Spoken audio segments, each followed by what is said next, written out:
Olá pessoal, vamos então a mais uma aula. Aqui quem vos fala é a enfermeira Rogéria. Vamos hoje para a aula de hepatites. Ela é uma inflamação do fígado. Ela então pode ser causada por vírus, pelo uso de alguns remédios, por uso de álcool e outras drogas. Na questão de uso de remédios, então o paciente ele pode apresentar então uma hepatite medicamentosa, quando o fígado ele acaba se intoxicando por conta das substâncias que contém a medicação. O álcool, o paciente então ele pode ao longo do tempo, ele pode desenvolver uma cirrose pelo uso de álcool, e algumas drogas também pode levar então a hepatite. Como por exemplo, assim também como por exemplo doenças autoimunes, doenças metabólicas e genéticas também pode levar à causa da hepatite. Em alguns casos, então, essa doença ela é uma doença silenciosa, acaba não apresentando sintoma. São inflamações, então, causadas por vírus e recebem uma classificação por letras. Então, a hepatite, ela pode ser, então, A, B, C, D, que é a hepatite delta, e a hepatite E. O SUS ele oferece então o tratamento para todos, independente do grau de lesão do fígado. Então este tratamento ele é fornecido gratuitamente pelo SUS. No Brasil, as hepatites virais mais comuns então são causadas pelo vírus A, B e C. Existe então o vírus da hepatite D, que é a hepatite delta, é mais frequente na região norte do Brasil, e para causar a infecção da hepatite D é preciso da presença do vírus da hepatite B. Então o indivíduo que tem a hepatite B pode vir a desenvolver então a hepatite D. A hepatite E, ela é relatada, então, esporádica aqui no Brasil, não se tem, assim, muita incidência, assim como então, a hepatite E a forma de transmissão é fecal oral. E as formas de prevenção, então, são semelhantes. As hepatites virais, elas constituem-se um grave problema de saúde pública, tanto no Brasil quanto no mundo. A hepatite B, ela tem uma prevalência muito alta na população, principalmente naquela população chamada então de vulneráveis, que são os homossexuais, os usuários de drogas e os jovens.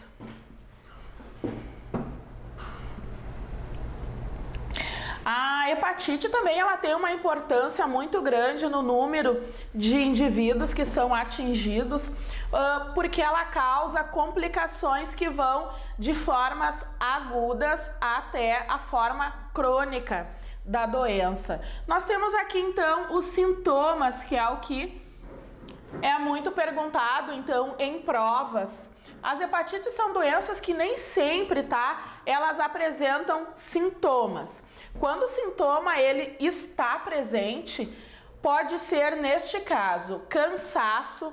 O indivíduo, o paciente, ele tem um cansaço enorme, ele está sempre com sensação de exaustão, febre, mal-estar.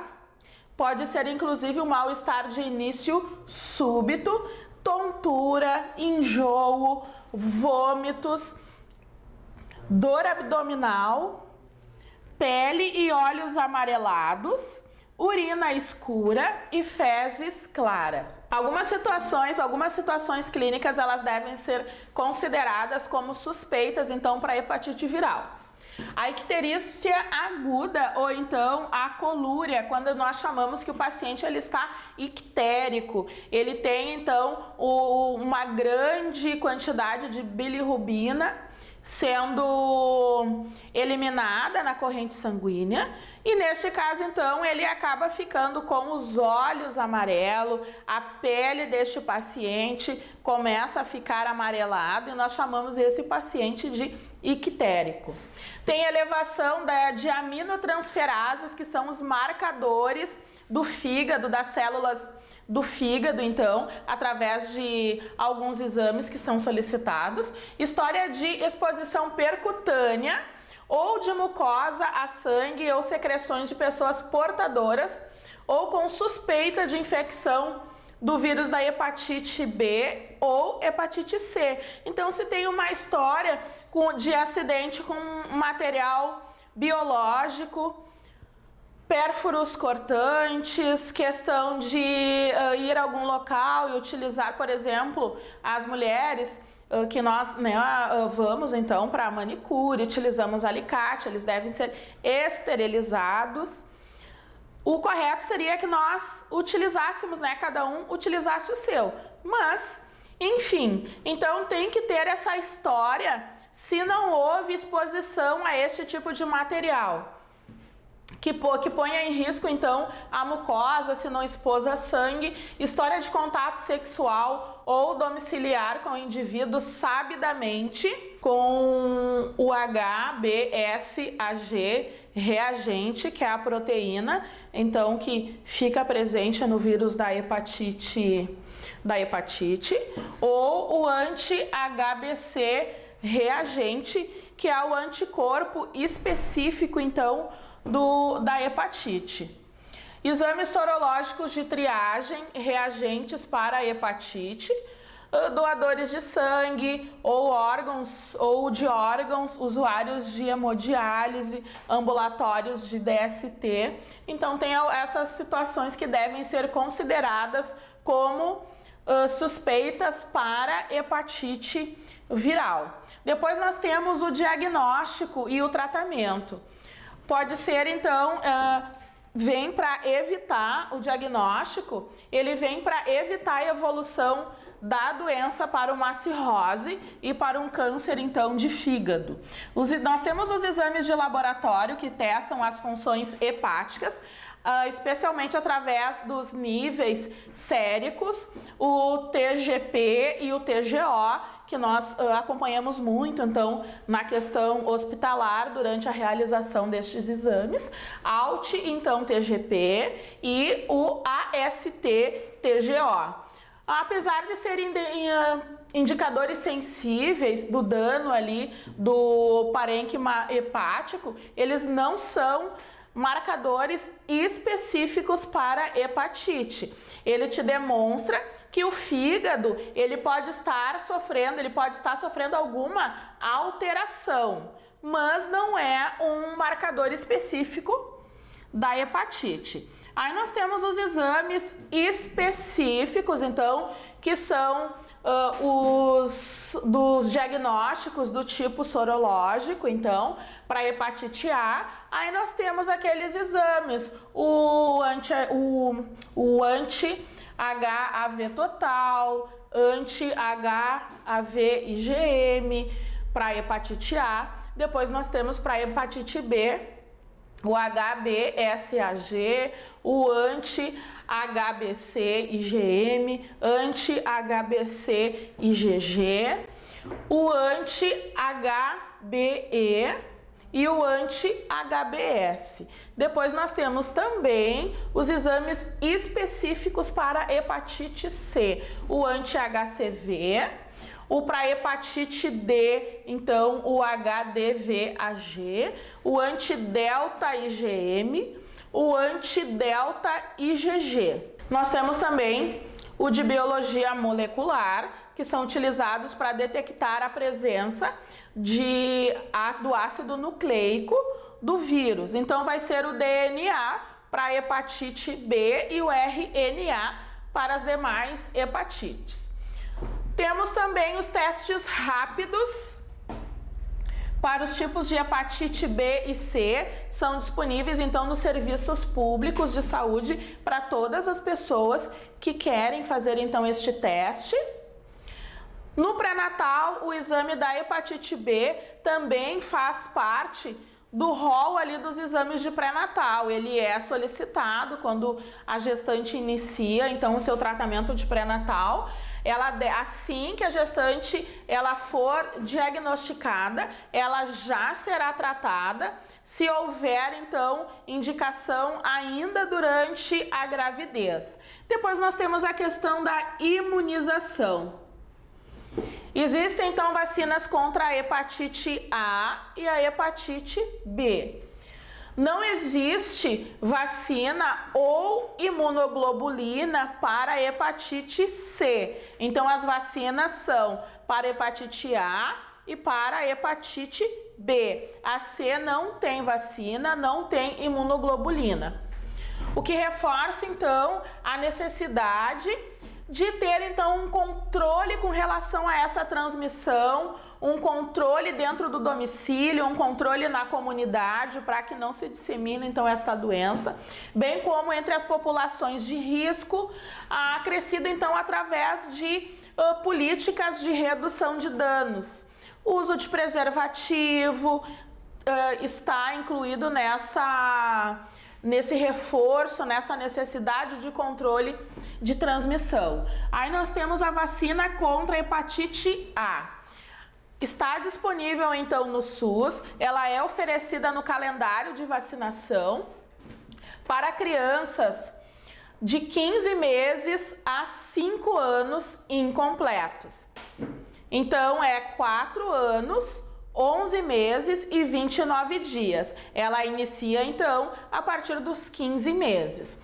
A vacina então de vírus inativado contra a hepatite A, ela está disponível nos centros de referência em imunobiológicos especiais, conhecido como CRI, do SUS, nas seguintes situações: pessoas com hepatopatia crônica suscetíveis à hepatite A. Então essas pessoas elas têm que se dirigir até o CRI para fazer esta vacinação. Receptores de transplantes alogênicos ou autólogos após o transplante então de medula óssea, eles também são suscetíveis. É necessário que se dirijam até o CRI. Candidatos a receber transplantes autólogos de medula óssea antes da coleta e doadores de transplante alogênico de medula óssea. Doenças que indiquem esplenectomia, quando o paciente então tem o seu baço retirado em sua totalidade ou parte dele. A imunização contra a hepatite A é realizada então em 2 doses com intervalo de 30 dias entre elas. Depois nós temos então a hepatite B. A vacina contra a hepatite B está disponível no SUS para as seguintes situações. Faixas, nós temos as faixas etárias específicas, menores de 1 ano de idade, a partir do nascimento, preferencialmente nas primeiras 12 horas após o parto. Crianças e adolescentes entre 19 anos, para todas as faixas etárias então, doadores regulares de sangue, populações indígenas, comunicantes domiciliares de portadores do vírus da hepatite B. Então, se alguém identificou que tem uma pessoa dentro do seu domicílio com hepatite B, essa pessoa também precisa fazer a vacinação. Os portadores da hepatite B, usuários de hemodiálise, politransfundidos, hemofílicos, talassêmicos, portadores de anemia falciforme, portadores de neoplasias, portadores de HIV sintomáticos e assintomáticos, usuários de drogas, pessoas reclusas, então em presídios, hospitais psiquiátricos, instituições menores, forças armadas, carcereiros de delegacias e penitenciárias, homens que fazem sexo com homens, profissionais do sexo, profissionais de saúde, coletadores de lixos hospitalares e lixo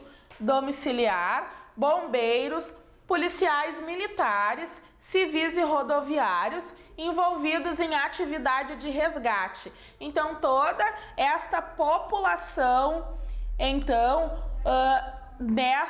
em toda essa faixa etária, eles precisam, então, eles devem receber a vacina também. Aí nós temos aqui com questão a forma de transmissão.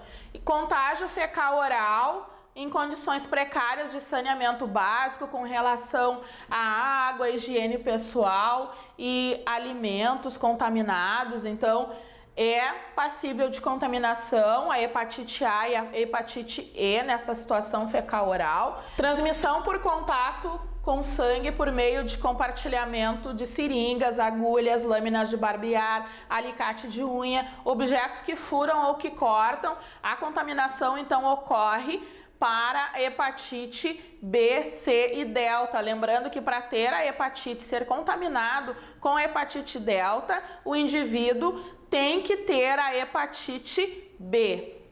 Depois nós temos então a transmissão vertical, ela pode ocorrer durante a gravidez e o parto. Então ocorre a contaminação por hepatite B e C, hepatite B, C e hepatite delta. A profilaxia para o recém-nascido é a primeira dose da vacina de imunoglobulina nas primeiras 12 horas de vida e completar então o esquema com as demais doses de prevenção da hepatite B e D. Com relação à hepatite C, não existe então evidências de que a transmissão possa ser evitada com a contraindicação.